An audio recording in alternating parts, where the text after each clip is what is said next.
Welcome back to Merendiando. Merendiando. So after we had amazing artists for the Caminos Festival and the podcast, we figured out that you haven't met two of the amazing artists that are us. It's us. We got some feedback saying this is all really wonderful, but like, who are you? And we were like, true. We were like, we don't really know, but what we know, we will share. Absolutely. So Monica and I sat down and had a discussion about our work. We had some tasty snacks, and we want you to have a tasty snack while you listen to this. So go get a snack and then just relax and listen to these Mexican beauties. Let's get into this episode of Merendiando. This is the sound of me slurping abuelita chocolate through a churro. It's delicious. You know why it's more delicious? No. Because we're doing it together. So I did the It's so good. chocolate, abuelita. We did it with cashew milk also because I actually adore cashew milk. You bought the churros from? Pancho's Bakery at Dufferin and Bloor, but there's many other ones too around Toronto. They were super great. I like them. I like the one at Dufferin because it's so small. Yeah. It's like you're going into a little shack of love. But tell our listeners what did you did that made me real sad? I didn't get them rellenos with anything. I didn't Yeah. get them filled with the flavors that sometimes people do. I wanted dulce de leche. I love dulce de leche. I Like, just didn't or la do it. lechera, like literally condensed milk. I was so sad when I opened that bag and there was nothing oozing out of them. But I understand. You do? But then You were mad before. I understand. You like churros with nothing inside. Okay, that's not true. I figured that if we're gonna have abuelita, I'm already gonna be nostalgically like overwhelmed, and I don't need that much sugar in my life at once. Like I am trying to be a responsible adult. Oh no, I love sugar. I need all the sugar. And Okay. it was a perfect excuse to just go all over the sugar. But I understand. What is this podcast episode about, Monica? This is about you and me, yeah. and you and me, and all of you listening out there, knowing each other, Hi. knowing us a little bit better. Hi, you person out there. Hi, wherever you are, we love you. Yeah, we probably love you. So, do we want to tell people how do we met? Is that okay? We could start there, Yeah, let's start from the beginning. but like the beginning would be before we met, right? Like how we were made. Okay. That's a tricky Or thing. maybe more like a little bit about us as individuals. Oh yeah, a little bit about us. I don't know. I mean, you can start wherever you want, Monica. You start right at the beginning. Okay. I'll start with me because you're still enjoying that chocolate. Honestly, I'm trying to eat everything Yeah. else. It's so good. I don't know who I am. I got this question recently, and I'm like, I don't know. I just say I am a Mexican immigrant queer person who now lives in Toronto, and I've been here for the past 6 years. I came with the dream of being a free queer person, and then yeah, and then I left it here, and I think my art form has changed a bunch. I do film, I do theater, now we do podcast, we Yes. do everything we can to tell stories, I think. I think I just say I'm a storyteller. That's the best Nice. answer. What about you? I have so many follow-up questions, though. Oh no, no. No I'm follow-ups? joking. No, yeah, ask me. Okay, so you came here 6 years ago, and did you come to Toronto right away? Did you go somewhere else? No, only Toronto. I've never been to any part of Canada. And Toronto was like the one. Why? Why? I thought I was going to Vancouver because I wanted to go to Vancouver Film School. But then but Toronto Film School was easier to get in. It sounds horrible, but it was. I think these are facts. Yeah, and also I like Toronto because in my mind it was super close to New York. The thing was I didn't know it was super close to Buffalo, New York, not New York City itself. I was tricked by my own mind. I mean, Yeah, I know, but it's still. it's still it's pretty there. close, Yeah. kinda. Like on a plane, what is it? An hour and 30 minutes? Yeah. An hour, yeah. Yeah. But yeah. Also, I knew I was gonna come to Canada since I was little because of the grassy. I always tell the story that I feel like so jinx. Like, Instead of saying my story is jinx, makes no sense. What did you? Also, as you can see, English is not my first language, so sometimes I just invent sayings. Honestly, how else does language even happen? You're just helping English thrive and change, Monica. I do that a lot, it's like, how do you say tulipanes? Tulips. Okay, so I was in a class and I was trying to say tulipanes and I said tulipans.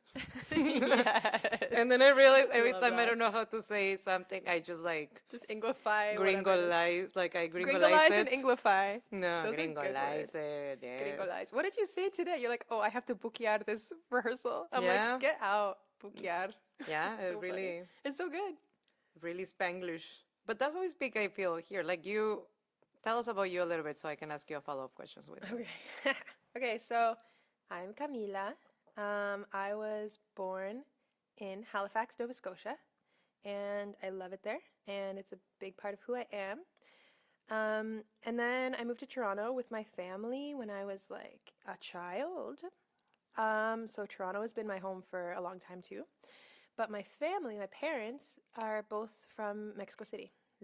El Distrito Federal, ¿saben?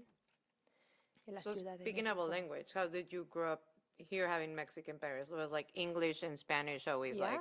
Yeah. Like I don't know, I learned English and Spanish at the same time.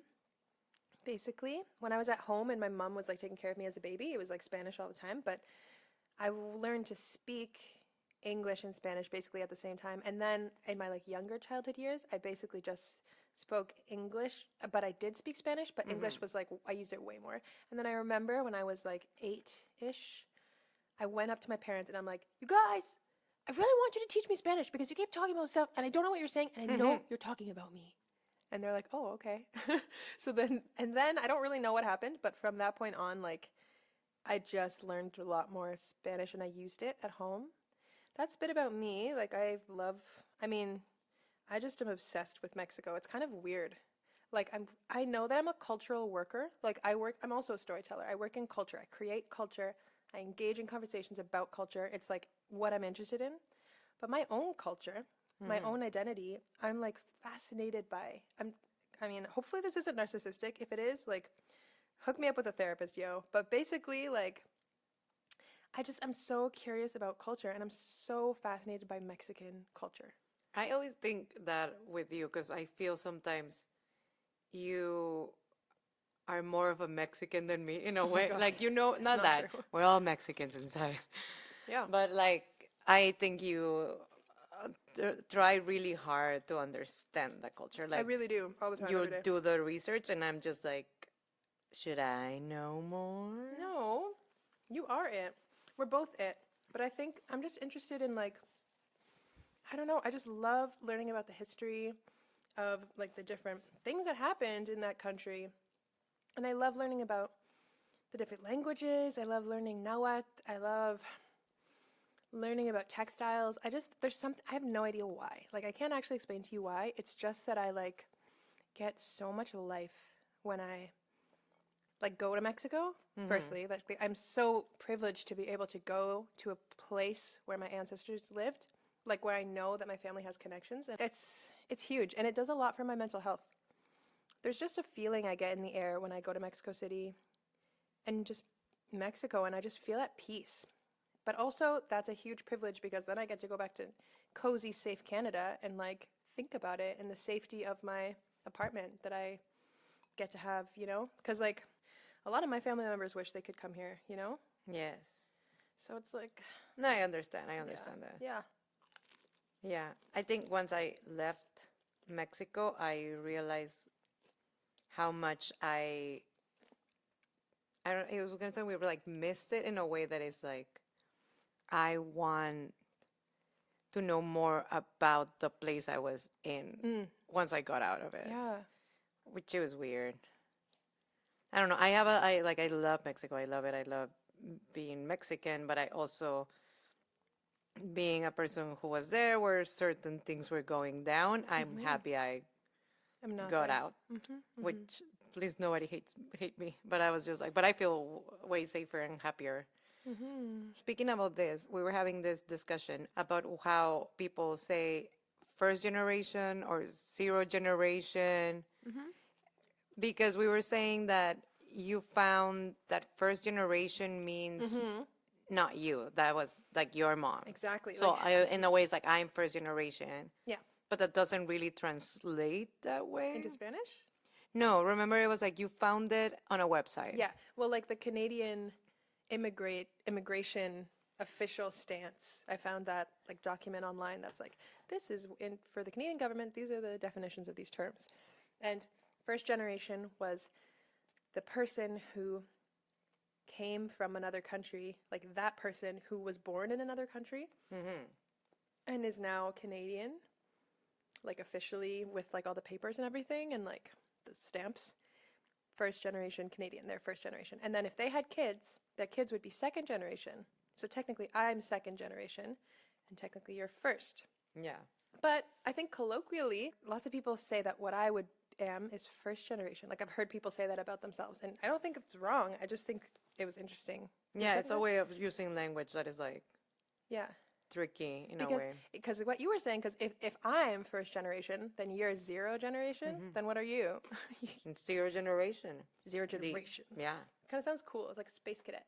Yeah, I like it. Yeah.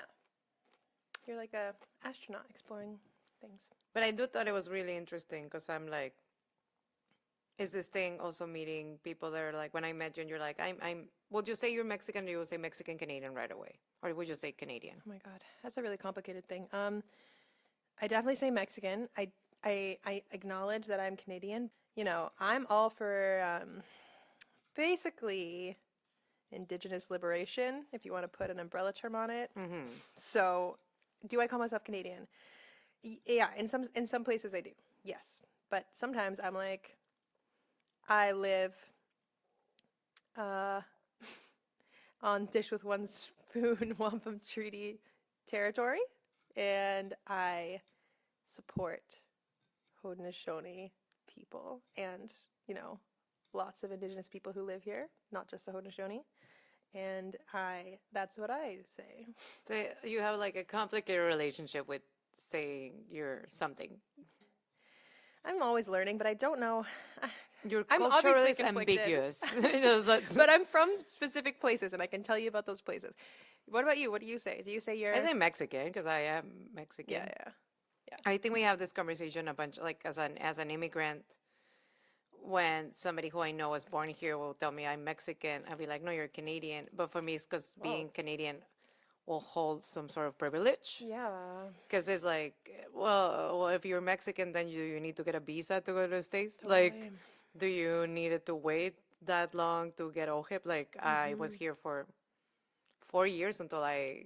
Got OHIP? Yeah, because I was a student, then a worker, then finally a permanent resident. OHIP is the Ontario Health Plan, by the way, like free healthcare. Yeah. Free healthcare, yeah. So it's always in a way of being like, I understand, but a part of me is like, but you carry certain, in a way, privilege that. Oh yeah. Yeah. So it's always like I like to have this conversation because I'm like I understand people getting in touch with their culture and their background, but it's a weird conversation. No, it's a really good one because there's so much privilege. Because I was born in Canada, I get all the privileges of being a Canadian citizen. That's why people come to Canada. But you also get what I like about you is like you get the responsibility of knowing what entitles with you being a Canadian, like knowing what the story really is. I mean, I don't know what the story really is. I'm still uncovering it as someone who was born here, but it's fucked up. This was getting to know Camila and Monica. We're just going over like how do we identify? I think that has to do a lot with our artist practice. Right. So wait. So okay. So you're a storyteller. You do things, but I feel like you're not giving yourself enough credit because Monica is a rock star. Okay. Maybe what we should do is like I describe what I think you do in terms of your art, and you describe what you think I do. Okay. Let's Ready? You ready? Bum bum bum bum bum bum bum bum bum. All right. So Mónica Garrido is a celebrity. Mónica Garrido is a comedian. Mónica does sketch comedy, stand up a little bit sometimes, works a lot with Second City, is in a bunch of different troupes with Second City. And Mónica has also directed film and been in films and also is in a Latinx drag king boy band called Boy Band the Boy Band, which is really amazing. And Tortilla Chip Collective is something Monica runs too, which is like a collective that does events. Like you used to do this pachanga party at Glad Day Yes. Bookshop. Pachanga Party, which is just like a Latinx kind of dance night at Glad Day, which is Glad Day Bookshop is the oldest surviving queer bookstore in the world, where I work also. Monica is also an actor in theater and writes and performs her own shows. So if that's not going to keep you busy 24/7, I don't even know. I think my bio is like, Monica's tired. Now I'll do you. Okay, wait, was that right?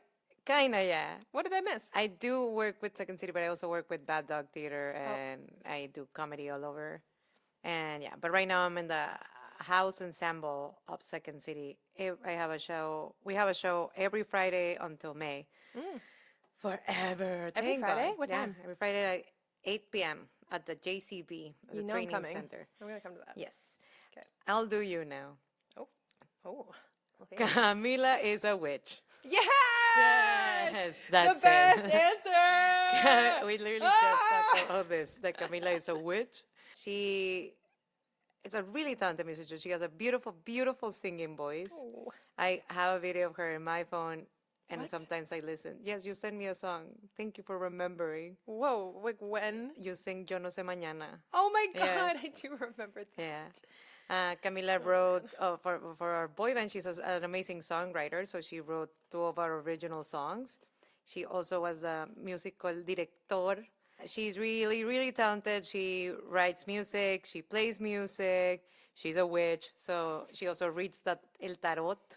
Yeah, sometimes I do. Yes, yes. This is secret information right now. Okay, It's keep secret? going. Keep going, Monica. Oh, This well, is- now everyone will know. I'll I mean, edit it. secrecy So, is half the power of witchery, bro. yeah. She is a theater performer, too. She is an actor, a creator. I will go all the way to say you're an activist. Yeah, oh yeah, definitely. If you want to know what's happening in the world, I will ask Camila Oh. 100% right away. When she finds something that she's passionate about, oof, Camila will know about that. That's true. Yes. That's good. And I always like the way that you see everything as a big picture. Because I think that's something that we complement each other really well. I'm really practical and being like to the point. And Camila is a beautiful, beautiful dreamer. Yeah, that's so true. Yeah. Yeah, it's actually so funny. Whenever we work on the podcast, Monica's like, okay, so then when are we going to do this? Who do we need to ask? And I'm like, yeah, but like, what if everything was like this? And then you're What like, if there was okay. a special song Yeah. for every vowel we say? Yes, I Yeah. probably said that once. And then you're like, okay, I don't know how that's going to work because blah, blah, blah, blah, blah. It's good. It's good. But Keep it's me good. I think we complement each other. Yeah, when we're not making each other mad. Yeah. But it's all part. We spend so much time together. I think that's. Can we then say how we met each other and how now me and Camila are like in each other's life Yes. 1,000%? Yes. So I met you. I knew about you because of a friend we have in common, Sofia Rodriguez. Oh, yeah. Because you went to Sheridan. Yeah, we And both- Sofia was like, "There's a Mexican." Mexican lesbian in the Go, program. yeah. And I was like, "What?" And then I just Wait, knew you knew Sofia, right? You Yeah, knew because Sofia. Sofia and I know each other from Monterrey, Nuevo León, my God, from I can't- Mexico. And then I was like, who is this magical unicorn? Holy shit. And then I saw you at that theater. What is it called? It was like a theater event. Performing? And you perform in like, I think it was this circle or something. You're playing the guitar. What? I mean, I do that all the time. I just have no idea which event. But you're it was talking like, it about. was like a time, it was like, they had a timer and there was like, you have like 10 minutes to do this piece or something like that. And then it will go off. Right. Oh my God. Yeah. Oh yeah, yeah, yeah. Wrecking Ball. Mm-hmm. Wrecking Ball. Oh yeah. So I was there, and you were there, and I knew who you were because I saw a Heard picture of about it. you Okay. Yeah. also, because I was trying to be like, who is this Mexican lesbian? Wow. And I found you on the internet. Why didn't we date? We're both Mexican lesbians. You didn't want to, remember? We can No. also go through that. Okay, I'm sorry. joking. Keep going. I'm joking. Okay, please continue. You were like, if you can see Camila's face, it's I'm so just eating a red. churro, bro. It's just really red. No, but I went up to you and be like, hello, I'm Mexican. My name is Monica. Nice to meet you. I love how I'm I'm Mexican gay. first. I know you're gay too, or something like that. I didn't say that. Probably not. That But I would've was been like, come to my show. And you couldn't. I invite you to my ECU show. Holy shit. Monica, I remember this right now. I remember everything so clearly. Yeah, I remember it now. You came up to me and I was like, this is a lot of energy. And then you're like, I'm Monica. And I'm like, oh my God, you're my friend. I remember that. Okay, I remember that. That's amazing. Yeah. And then I don't think, and then you couldn't come to my show because Oh, yeah, something. you're a star. What?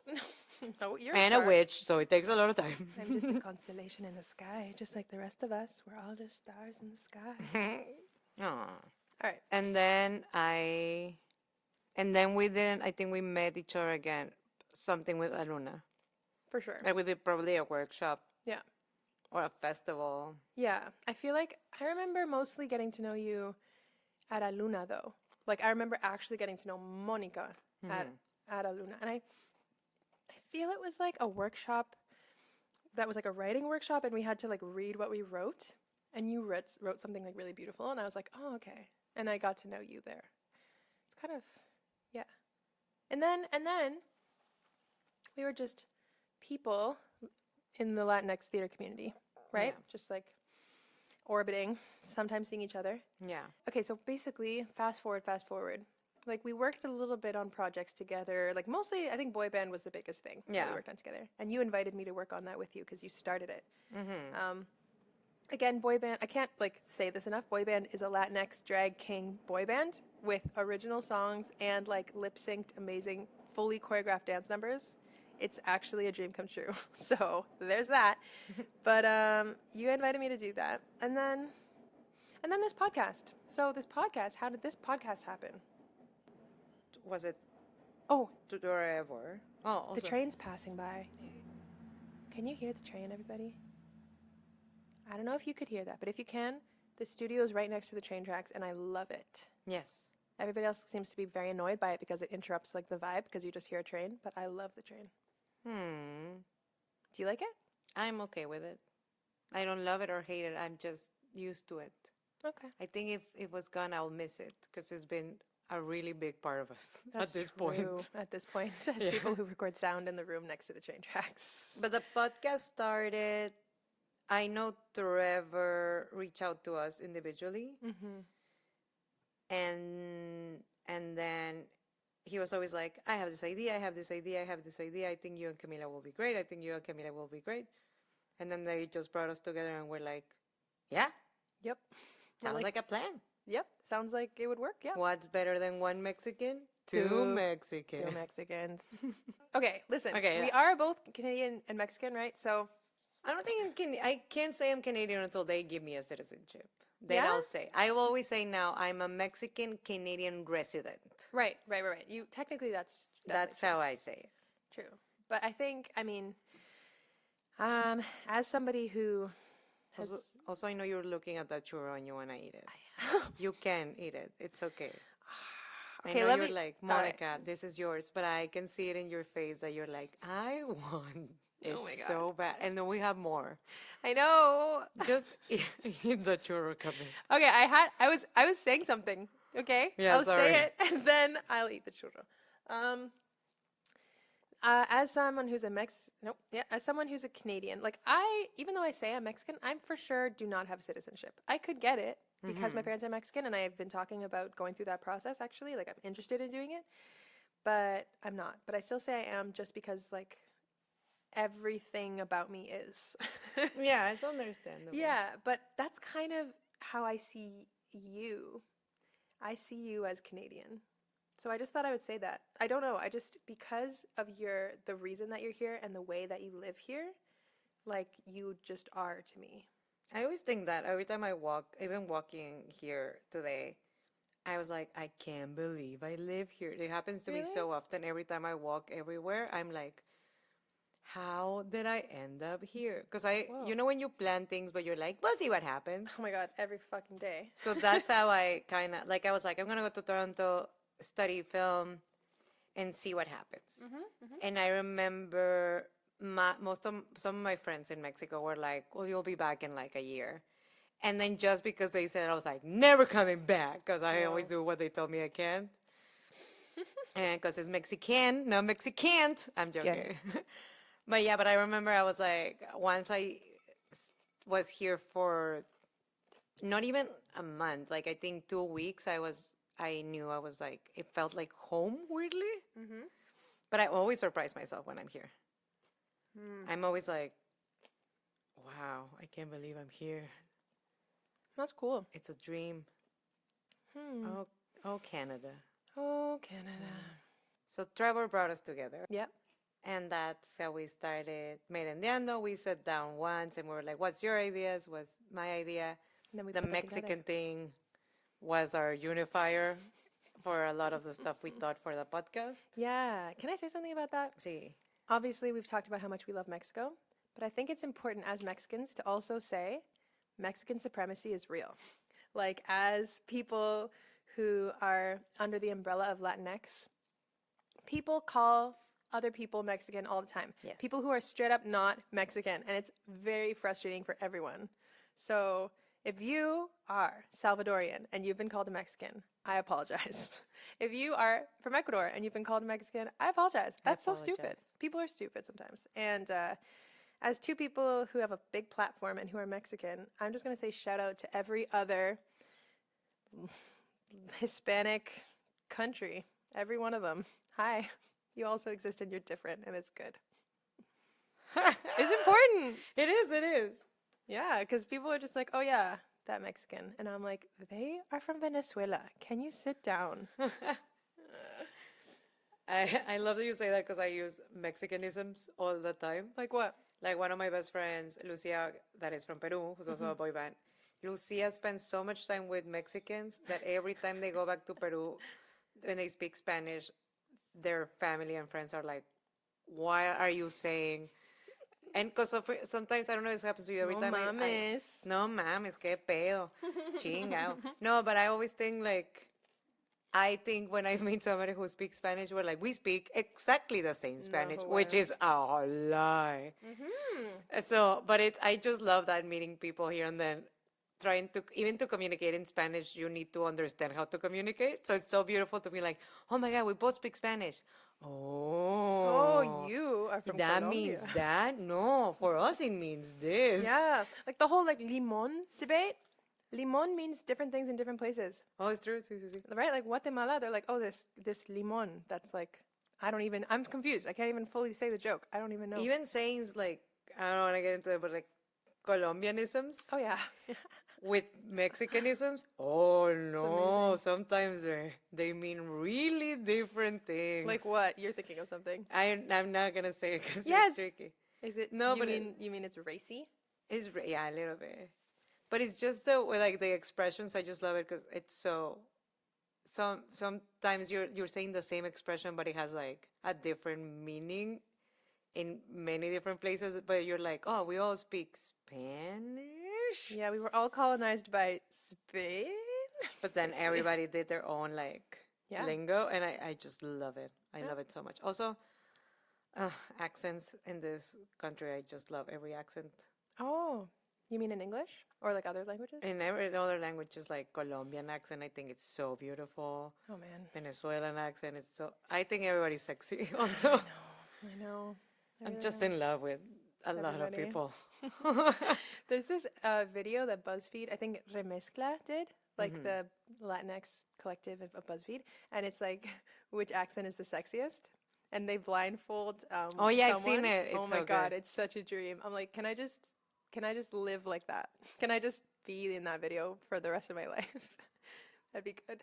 I just love it. I love it. And also, again, shout out to Aluna who brought us yeah. together. Because also in this company, I think we both have met people from Oh man, so many countries. so many countries. And it's so beautiful how we all try to live in like this tiny like piece of the earth Yeah. and find each other as family. I just find it so beautiful. I totally agree. Yes. So we did season 1, and we learned so much, and it was really fun. And we did a lot of thinking over this little break, and we came up with a mission statement for the podcast. And it's good. So we're going to read it to you. So, Merendiando is a podcast that was created to provide a digital media platform that reflects the realities of making art in a complex world, from the perspective of two queer artists born in Mexico and Canada, who are Mexican and Canadian in different ways. hosts Mónica y Garrido and Camila Diaz-Varela share perspectives from their queer, Latinx, settler, and Spanish, English, Spanglish experience, and discuss the cultural complexities of making art in supposedly one of the most multicultural cities in the world, Toronto. With snacks that remind them of home, wherever that is, with the intention of grounding the process of making and presenting art in real-life conversations for people who are passionate about their culture. Merendiando is also a platform to showcase local artists engaged in creating their culture, to come together to share a meal and discuss different topics. And talking about snacks, tell me, ¿cuál es tu snack favorito, tu merienda favorita? Oh, I was thinking about this the other day. It's actually super hard. I love fruit. Okay. So I feel like my number one fruit, like my number one snack would be umbrella fruit, any fruit. But to get really specific, maybe tuna, maybe red tuna, maybe Manila mango, maybe pineapple, maybe wild blueberries. But if it's not going to be a fruit, it's going to be oysters. Oh my God, for snacks? Yeah. Oh, you're fancy. I'm from the East Coast. Oh. I also am fancy. I love oysters. I love oysters. What's your favorite snack? My favorite snack, it depends. So merienda, when I used to have it in Mexico in casa de mi abuelita, Yeah. it would always be like pan. Uh-huh. Pero my favorite panecito, it will be conchas. Yes. Which conchas can also have a double meaning, if you know what I mean. Hey. Is anybody gay here? Gays. I'm not sure. Are you gay? No. Okay, got it. No, I'm a lesbian. Ooh. Hope my parents don't listen to this podcast. Oopsie whoopsie. Fun fact about me, my parents don't know. I'm a queer. I swear that's an entire podcast Yeah. in itself. But yeah, I like Love you, Monica. conchitas with chocolate or cafecito. Mm. Con café con leche. That was like my snack. Totally. That's awesome. And here, I don't know. I haven't found a snack that I love. But also, if I can just have a mazapan with me, like mazapan is with me. If I like need a quick pick me up, oh, mazapan is number one. Nice. But yeah, conchas. Mm-hmm.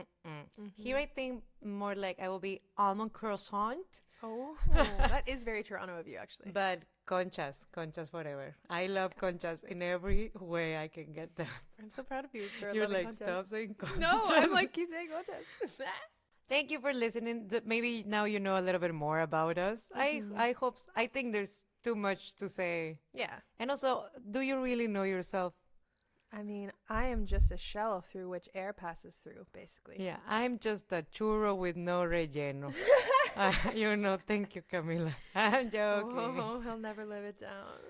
No, but I hope you got a little bit of a glimpse of who we are. Yeah. And now you know a little bit more about how the podcast was made. Mm-hmm. And hopefully through this season, you'll get to know us more. And also you'll get to know amazing, amazing artists I will bring to you. Mm-hmm. Join us. We're so happy that you're here.